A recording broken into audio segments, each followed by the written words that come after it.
Hi students, now we start with the second lesson in economics. The different sectors in Indian economy, the sectors of economy. We know that in our economy, people are engaged in different activities. If all the activities are economic activities, isn't it? Economic activity means those activities which generates income in the economy, we can call it is economic activities. Usually, the economic activities are classified into three sectors, that is, primary sector, secondary sector, and tertiary sector.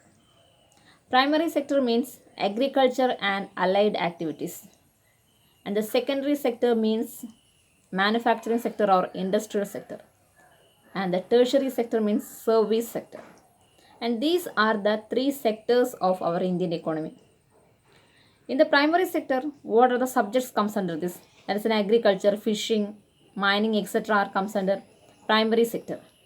In the case of manufacturing sectors, it's a business, any market activities, all are comes under the secondary sector. And tertiary sector under this advertisement, commerce, banking, service of teacher, etc. are comes under tertiary sector.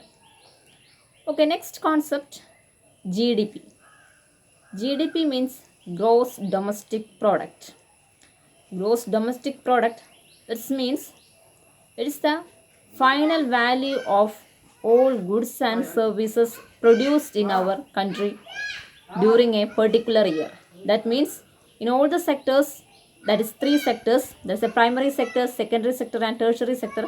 All the sectors activities are calculating in a particular year, and these services and activities we termed it is an a GDP. GDP means gross domestic product.